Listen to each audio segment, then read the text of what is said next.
ही नहीं गई थी। सुप्रीम कोर्ट में भी एक्सेप्ट किया था जब जजमेंट देना था कि बाबरी मस्जिद किसी मंदिर को तोड़कर नहीं बनाई गई। अल्लाह से मैं कभी उम्मीद है कि अल्लाह जरूर इंसाफ करेगा एक न एक दिन। भारत के अंदर किसी दुनिया के किसी भी हिस्से में जबरन किसी जमीन पर कब्जा करके उस पर मस्जिद नहीं बनाई जा सकती। ये बात याद कर लीजिए कान खोल कर। इस्लाम में परमिशन नहीं।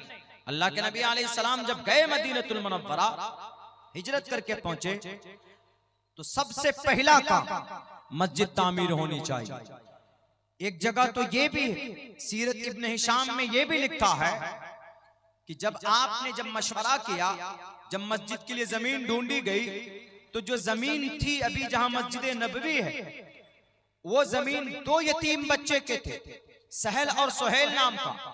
तो उसके जो सरपरस्त थे तो वो बहुत खुश हुए कि हमारे बच्चों की जमीन को अल्लाह के नबी ने कबूल किया, यानी इस जगह मस्जिद बनेगी, हमारे लिए बड़ी खुशी की बात है कि बड़ा मुबारक काम होगा। बहुत खुश हुए। लेकिन अल्लाह के नबी ने कहा कि कैसे खुश हो, फ्री में नहीं मिलने वाला। आजकल तो अगर अल्लाह के लिए कोई वक्फ कर दे जमीन तो ठीक है, लेकिन चूंकि मोहम्मद रसूलुल्लाह को यह पैगाम देना था कि जबरन बिल्कुल नहीं, ताकि कल चलकर कोई ये बात उठाता कि मस्जिद नबवी बनाई गई जबरदस्ती, जमीन पर एक भी पैसा नहीं दिया गया। अल्लाह के नबी अलैहिस्सलातु वस्सलाम ने 10 दीनार दिए और दीनार अदा करने वाले उन दोनों बच्चों को हजरत अबू बकर सिद्दीक रज़ी अल्लाह ताला अन्हु थे।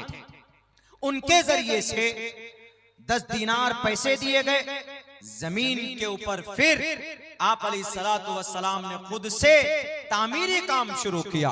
मोहम्मद अलैहिस्सलाम खुद से मट्टी उठाते, गारा और पत्थर, गारा मतलब कीचड़। इधर तो हमारे तरफ घर नहीं बनता, लेकिन उत्तर प्रदेश चले जाएंगे तो वहां पर घर बनता है, गारे का, मट्टी और पत्थर का, ईंट का, ये सब का घर बनाते हैं वहां पे। तो आप अलैहिस्सलातु वस्सलाम ने वो जो वही रकबा मैंने कहा था कि 35 फीट चौड़ा और 30 फीट लंबा, वो जो मस्जिद नबवी बनाई गई वो जमीन आप अलैहिस्सलातु वस्सलाम ने खरीद करके लिया, फ्री में नहीं लिया था। इससे साफ पता चलता है कि हड़प की हुई मस्जिद के जमीन पर मस्जिद नहीं बन सकती। ज्ञान रखेंगे तब ना, ज्ञान तो रखते नहीं, अनाप शनाप बात बोल देते। ये हमारे नबी के बारे में, आप अलैहिस्सलातु वस्सलाम के बारे में अभी क्या बात चल रही है। ये महाराष्ट्र के एक रामगिरी महाराज, उन्होंने कहा कि मोहम्मद अलैहिस्सलाम तो अलायाज़ु बिल्लाह, जब तुम्हारे मोहम्मद अलैहिस्सलाम ऐसे हैं तो तुम मुसलमान कैसे हो गए। उन्होंने जिक्र किया, अभी बर्निंग इशू बना हुआ है महाराष्ट्र के अंदर। रामगिरी महाराज ने कहा कि जब तुम्हारे नबी एक छोटी सी बच्ची से, 6 साल की बच्ची से 50 साल की उम्र है मोहम्मद अलैहिस्सलाम की, जनाब मोहम्मद रसूलुल्लाह की 50 साल की उम्र का शख्स 6 साल की बच्ची छोटी, उससे विवाह कर रहा है, निकाह कर रहा है। जब तुम्हारे लीडर ऐसे जालिम, तो तुम मुसलमान कैसे हो गए। ये उन्होंने भाषण दिया। अभी 1-2 महीना पहले की बात है, जिनके अरेस्टिंग के लिए इम्तियाज जलील साहब जो मजलिस इत्तेहादुल मुस्लिमीन के MP थे, तो वो 17,000 गाड़ी लेकर गए प्रोटेस्ट में कि उनको पकड़ो। फिर पता है क्या हुआ, इसी पर नहीं बस हुआ, अगर मैं मंच से कुछ बोल दूं, कोई टोपी दाढ़ी वाला 1-2 बात इधर उधर की बोल दे तो फौरन जेल। हुआ है, हमारे उलमा गए हैं, हमारे डॉक्टर्स गए, हमारे प्रोफेसर लोग गए। वो रामगिरी महाराज ने इतना बड़ा भाषण दिया तो सीएम क्या कहता है, सीएम महाराष्ट्र का, वहां का सीएम ये कहता है, जो लोग सोशल मीडिया में देखे होंगे उनको तो पता है, जो लोग सोशल मीडिया आप लोग नहीं है तो आप लोगों को बता रहा हूं। उन्होंने ये कहा, सीएम ने ये कहा कि हमारे धर्म गुरु को कोई हाथ नहीं लगा सकता है। ये स्टेटमेंट था उनका सीएम का। अरे तुम्हारा धर्म गुरु है ही नहीं, वो तुम्हारा जाहिल गुरु है, इसलिए कि उस गुरु को नॉलेज ही नहीं।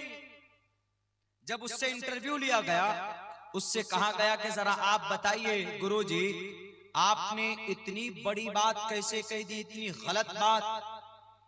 तो पता गुरुजी ने क्या कहा? गुरुजी ने कहा कि नहीं, मैंने गलत बात नहीं कही, मैंने वो बात कही जो मुसलमानों की किताब में है, उनकी हदीस की किताब में है, उनकी सीरत की किताब में है, उनकी हिस्ट्री की किताब में है। ये बात बिल्कुल सही है, बात तो सही कही, लेकिन उसको गलत माने में लेकर बोला,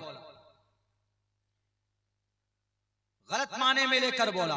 क्या आप अलैहिस्सलाम ने 6 साल की उम्र में अम्मा आयशा से निकाह किया है और 9 साल की उम्र में आपकी रुखसती में भी अम्मा आयशा को बीवी बनाकर लेकर गए? ये है मोतबर रिवायात में यही है। लेकिन आप अलैहिस्सलाम की उम्र 50 साल है, बीवी 9 साल की। How is it possible? कैसे मुमकिन हो गया? तो उनको एतराज इसी बात पे है। तो हमने उनको कहा, जवाब दिया सोशल मीडिया के प्लेटफॉर्म से, हमने कहा कि वो गुरुजी धार्मिक गुरुजी नहीं है, वो नफरती गुरु है। जो आदमी धार्मिक होगा, जो आदमी नॉलेजफुल होगा, जिस आदमी को ज्ञान होगा, वो कभी भी किसी की धर्म की बात को लेकर उसको जलील और रुस्वा नहीं करेगा। उसको अगर समझाएगा भी तो मुहज्जब अंदाज में, मुस्बत अंदाज में। लेकिन यही बात उनकी किताब में अगर हो तो हमने कहा कि हमारे नबी के ऊपर थूकने से पहले गुरुजी अपनी किताब में देख लीजिए, आपकी किताब में भी है, त्रिशदशो दशवर्षा भार्गो विंदेन नग्निकाम एकविंशति वर्षा वा सप्रा वर्षा वाप्नुयात। 30 बरस का मर्द 10 वर्षा 10 वर्ष की लड़की से विवाह कर सकता है, ऐसी लड़की से जिसको हैज का खून ना आया हो, यानी उसको माहवारी ना आई हो। और भी नीचे आइए, नीचे वाले लाइन में लिखा है एकविंशति, एकविंशति 21 को बोलते, एका दशा 11 को बोलते, द्विदशा 12 को, त्रियोदशा 13 को, चतुर्दशा 14 को, पंचादशा 15 को, षोडशा 16 को, सप्तादशा 17 को, अष्टोदशा 18 को, नवदशा 19 को और विंशति 20 को। इसी विंशति 20 के साथ एक लगाइए, संस्कृत में एक को एका, एक को एकम बोलते, एकादशा, एक विंशति, एक त्रियोशति, एक चतुर्शति, एक पंचाशति, 51, ऐसे जाएगा। ये संस्कृत के गिनती है, ऐसी गिनते संस्कृत में। एकविंशति वर्षा 21 बरस का मर्द लड़का, वासप्रा 7 साल की बच्ची से विवाह कर सकता है। कहां लिखा है? महाभारत का यह मंत्र है, महाभारत में लिखा। आपको अगर नबी की जात पर एतराज है कि 6 साल की उम्र की बच्ची से विवाह कैसे किया, 9 साल की उम्र की रुखसती में बीवी बनाए, तो महाभारत के इस मंत्र में भी होना चाहिए। यहां पर भी तो वही बात है ना कि त्रिशदशो 30 बरस का मर्द, 10 वर्षा 10 साल की बच्ची भी तो नाबालिग होती है ना। भारत के अंदर में बच्ची कब बालिग होती? लड़की इस्लाम की नजर में 12 साल की उम्र में, भारत के कानून में 18 साल की उम्र में। लड़का कब बालिग होता है? 14 साल की उम्र के बाद इस्लाम की नजर में, शरीयत में। लेकिन भारत के संविधान में 21 साल के बाद। लेकिन आजकल का लड़का तो 10 साल में बालिग हो जाता है, मोबाइल लेके, मोबाइल देख करके वो टाइम से पहले बालिग हो जाते हैं। उल्टी सीधी हरकतें करते हैं, फिर शादी उसके माँ बाप करा के नहीं देते तो चुपचाप अपनी सेटिंग को लेकर भाग जाते और जाकर किसी कोर्ट में शादी कर लेते। माँ बाप कहाँ जी? पता नहीं। माँ बाप से भी बगावत कर कर जाके शादी कर लेते। और समाज की बेटियां भी ऐसी कर रही, हमारी समाज की लड़कियां। इस ताल्लुक से बहुत बातें होती भी आ रही हैं और लोग करते। मैं इतना कहूंगा, वक्त से पहले बालिग मत हो, बहुत खतरा है औरत के लिए, लड़की के लिए भी, लड़के के लिए। पहली बात तो तुमको एक नशा, एक हवस के चक्कर में इतने बड़े बड़े गुनाह हो जाते हैं, जिंदगी खराब हो जाती। नेपाल की एक लड़की है, बेंगलोर के अंदर नौकरी करती, शादीशुदा लड़की, औरत, ज्यादा उम्र की नहीं, अपने शौहर को छोड़कर अपने बॉयफ्रेंड के साथ रहने लगी। बॉयफ्रेंड मतलब लड़का दोस्त। हवस पूरा हुआ, 60 टुकड़े करके फ्रिज के अंदर उसको डाला, 60 टुकड़े करके फ्रिज के अंदर डाला उसको। 19 दिन के बाद उसकी लाश मिली, जब बदबू हो रही थी, और मारने वाला लड़का उड़ीसा का था, और मारने वाला लड़का लड़की का बॉयफ्रेंड, दोस्त, जिसके लिए बोलते थे you are my life, you are my rajkumar. वो भी बोलता होगा तुम हमारी जिंदगी की सब कुछ, इस तरह के डायलॉग। दिल फेक आशिक इसी को बोलते, दिल फेक आशिक, जिंदगी तबाह बर्बाद करने वाले ये जालिम। बैरक है, ये कभी नहीं होना चाहिए। किसी पर एतराज कीजिए, मुअज्जब अंदाज में कीजिए। जो बात अल्लाह के नबी अलैहिस्सलातु वस्सलाम की जीवनी में है, तो आप अलैहिस्सलातु वस्सलाम की जीवनी में बात गलत नहीं है, क्योंकि अम्मा आयशा सिद्दीका से निकाह हजरत अबू बकर सिद्दीक ने कराया, और अल्लाह के नबी ने 9 साल की उम्र में जो रुखसती की है, अम्मा आयशा की रुखसती हुई है। 9 साल की उम्र में अम्मा आयशा बालिगा हो गई थी।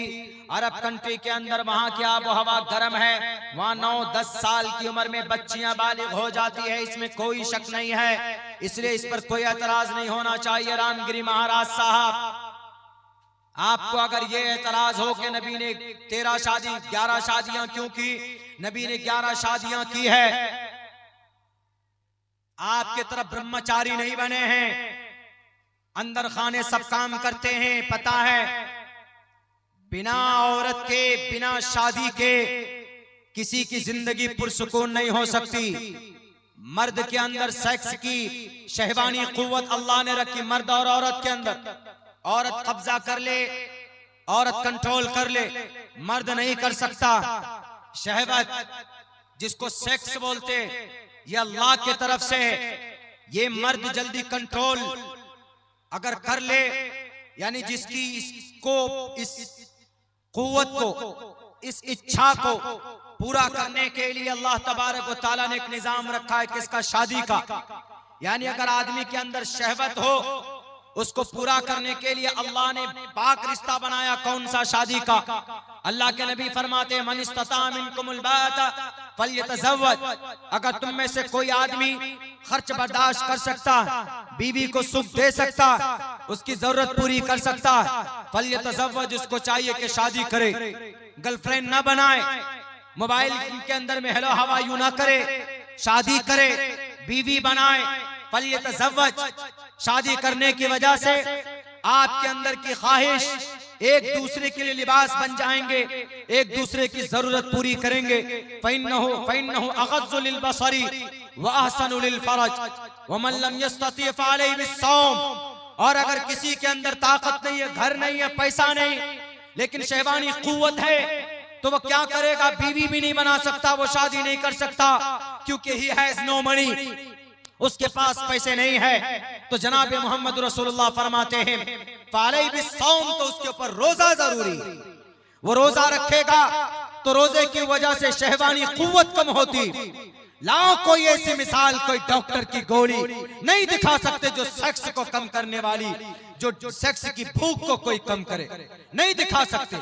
हमारे नबी के दामन में आना होगा। रामगिरी महाराज साहब, इतनी बड़ी बात हमारे नबी कह रहे हैं, आप तो लोगों को वरगलाते।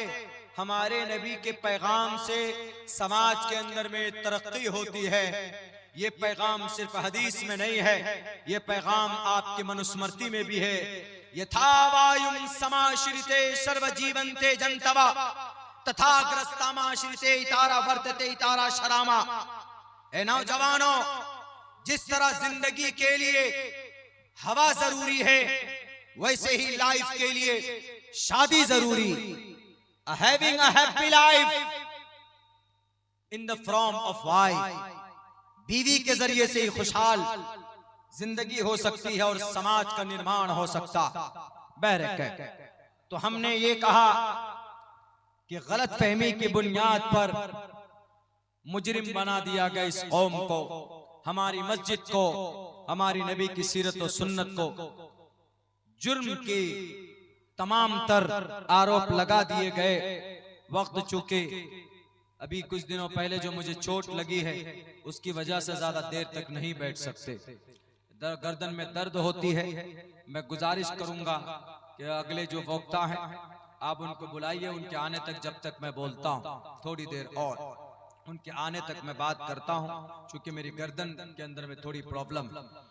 तो मेरे भाइयों, आज हमारी ही यकीनन आमाल बद का नतीजा है कि आज फलस्तीन के अंदर, गज़ा के अंदर, अभी तो लबनान के अंदर, अभी कुछ दिनों से ईरान के अंदर हमले हो रहे हैं।